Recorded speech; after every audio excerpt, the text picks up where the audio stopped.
ಮಧ್ಯಪ್ರಾಚ್ಯದಲ್ಲಿ ಮತ್ತೆ ರಣರಂಗ ಸೃಷ್ಟಿಯಾಗಿದೆ. ಇಸ್ರೇಲ್ ಮತ್ತು ಇರಾನ್ ನಡುವೆ ದಾಳಿ ಪ್ರತಿದಾಳಿ ಮುಂದುವರಿತಾ ಇದೆ. ಇಸ್ರೇಲ್ ಮೇಲೆ ಇರಾನ್ ದಾಳಿಯನ್ನು ಮಾಡಿರುವಂತಹದ್ದು. ಇಸ್ರೇಲ್ ಟೆಲ್ ಅವೀವಾದಲ್ಲಿ ಸೈರನ್ ಮೊಳಗಿಸಲಾಗಿದೆ. ಇಸ್ರೇಲ್ನ ರಾಜಧಾನಿ ಟೆಲ್ ಅವೀವಾ ಸೈರನ್ನ ಸದ್ದಿಗೆ ದಿಕ್ಕಾಪಾಲಾಗಿ ಓಡಿದ್ದಾರೆ ಜನ ಅನ್ನೋದು ಗೊತ್ತಾಗ್ತಾ ಇದೆ. ಈ ಮೂಲಕ ಪರಿಸ್ಥಿತಿ ಮತ್ತಷ್ಟು ವಿಷಮಗೊಳ್ತಾ ಇದೆ. ಇಸ್ರೇಲ್ ಮೇಲೆ ಇರಾನ್ ದಾಳಿಯನ್ನ ಮಾಡಲಿಕ್ಕೆ ಮುಂದಾಗಿದೆ. ಇಸ್ರೇಲ್ನ ಟೆಲ್ ಅವೀವಾದಲ್ಲಿ ಸೈರನ್ ಮೊಳಗಿರುವಂಥದ್ದು. ಇಸ್ರೇಲ್ಗೆ ಈ ರೀತಿಯ ಸೈರನ್ನು ಹೊಸದಲ್ಲ, ಈ ರೀತಿಯ ಯುದ್ಧವೂ ಕೂಡ ಹೊಸದಲ್ಲ. ಇಸ್ರೇಲ್ ಸುತ್ತಲೂ ಕೂಡ ಮುಸ್ಲಿಂ ಕಂಟ್ರಿಗಳನ್ನು ಎದುರು ಹಾಕ್ಕೊಂಡು ಬದುಕ್ತಾ ಇರುವಂತಹ ಯಹೂದಿ ರಾಷ್ಟ್ರ.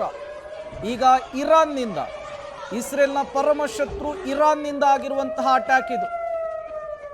ಶುಕ್ರವಾರದಿಂದಲೂ ಕೂಡ ಇಸ್ರೇಲ್ ಮೇಲೆ ಇರಾನ್ ದಾಳಿಯನ್ನು ಮಾಡಿತ್ತು.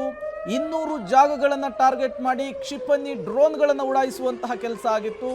ಅದಕ್ಕೆ ನಾವು ಪ್ರತಿ ದಾಳಿಯನ್ನು ತೀರಿಸಿಕೊಳ್ತೇವೆ ಅಂತ ಹೇಳಿ ಖಮೇನಿ ಕೂಡ ಹೇಳಿದರು. ಅದರಂತೆ ಈಗ ಇಸ್ರೇಲ್ ಮೇಲೆ ಇರಾನ್ ಅಟ್ಯಾಕ್ ಮಾಡಿದೆ. ಹಾಗಾಗಿ ಸೈರನ್ ಅನ್ನು ಮೊಳಗಿಸಲಾಗಿದೆ.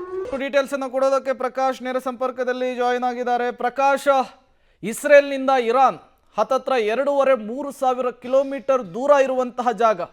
ಅದರ ಜೊತೆಗೆ ಬಲಿಷ್ಠ ರಕ್ಷಣಾ ವ್ಯವಸ್ಥೆಯನ್ನು ಇಸ್ರೇಲ್ ಹೊಂದಿದೆ, ಅದು ಐರನ್ ಡೋಮ್.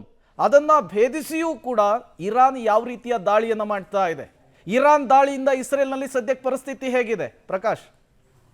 ಇಸ್ರೇಲ್ನ ದಾಳಿಯಿಂದಾಗಿ ಇರಾನ್ನ ಹಲವು ವಾಯುನೆಲೆಗಳು ಸೇರಿದಂತೆ ಬಹುತೇಕ ಪ್ರಮುಖ ನಗರಗಳಲ್ಲಿ ಕೂಡ ದೊಡ್ಡ ಮಟ್ಟದಲ್ಲಿ ಹಾನಿಯಾಗಿದೆ. ಈ ಮೂಲಕವಾಗಿ ಇಸ್ರೇಲ್ನ ದಾಳಿಯ ಬಳಿಕ ಇದೀಗ ಇರಾನ್ ಕೂಡ ಯುದ್ಧವನ್ನು ಘೋಷಣೆ ಮಾಡಿದೆ. ಸೊ ಹೀಗಾಗಿ ದಾಳಿ ಪ್ರತಿದಾಳಿ ಹೆಚ್ಚಾಗುವಂಥ ಸಾಧ್ಯತೆಗಳು ಕೂಡ ಇದ್ದಾವೆ. ನಿನ್ನೆ ಬೆಳಗ್ಗಿಂದ ರಾತ್ರಿ ತನಕಲೂ ಕೂಡ ಇಸ್ರೇಲ್ ನಡೆಸಿರುವಂತಹ ದಾಳಿಯಲ್ಲಿ ಏನು ಇರಾನ್ನ ಬಹುತೇಕ ನಗರಗಳಲ್ಲಿ ದೊಡ್ಡ ಮಟ್ಟದಲ್ಲಿ ಹಾನಿ ಕೂಡ ಆಗಿದೆ.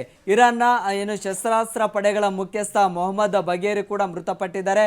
ಜೊತೆಗೆ ಮಿಲಿಟರಿಯ ಪ್ರಮುಖ ನಾಯಕರುಗಳನ್ನು ಕೂಡ ಏನು ಹತ್ಯೆಯನ್ನು ಮಾಡಲಾಗಿದೆ. ಈವರೆಗೆ ಸುಮಾರು 104 ಜನ ಮೃತಪಟ್ಟಿದ್ದಾರೆ. ಅದರಲ್ಲಿ ಇರಾನ್ನ ನಾಗರಿಕರು ಕೂಡ ಸೇರಿದ್ದಾರೆ ಅನ್ನುವಂತಹ ವರದಿ ಕೂಡ ಆಗಿದೆ. ಅದಾದ ಬಳಿಕ ಇಸ್ರೇಲ್ನ ಮೇಲೆ ಪ್ರತಿದಾಳಿಯನ್ನು ಆರಂಭ ಮಾಡಿರುವಂತಹ ಇರಾನ್ ಸುಮಾರು 120ಕ್ಕೂ ಹೆಚ್ಚು ಡ್ರೋನ್ಗಳ ಅಟ್ಯಾಕನ್ನು ಮಾಡಿದೆ. ಜೊತೆಗೆ ಬ್ಯಾಲಿಸ್ಟಿಕ್ ಮಿಸೈಲ್ ದಾಳಿಯನ್ನು ಕೂಡ ನಡೆಸಿದೆ. ಈ ಒಂದು ಬ್ಯಾಲಿಸ್ಟಿಕ್ ಮಿಸೈಲ್ ದಾಳಿಯಲ್ಲಿ ಇಸ್ರೇಲ್ನ ಓರ್ವರು ಮೃತಪಟ್ಟಿದ್ದಾರೆ ಅನ್ನುವಂತಹ ಮಾಹಿತಿ ಕೂಡ ಏನು ವರದಿಯಾಗಿದೆ. ಅದರ ಜೊತೆಗೆ ದಾಳಿ ಪ್ರತಿದಾಳಿಯ ತೀವ್ರತೆ ಹೆಚ್ಚಾಗ್ತಾ ಇದ್ದ ಹಾಗೆ ಅಲ್ಲಿನ ಸ್ಥಳೀಯ ನಾಗರಿಕರನ್ನ ಬಂಕರ್ಗಳಲ್ಲಿ ಈಗ ಅಲ್ಲಿ ಸ್ಥಳಾಂತರ ಮಾಡುವಂತಹ ಪ್ರಕ್ರಿಯೆಗಳು ಕೂಡ ಆರಂಭ ಆಗಿದ್ದಾವೆ. ಪ್ರೇಮ್.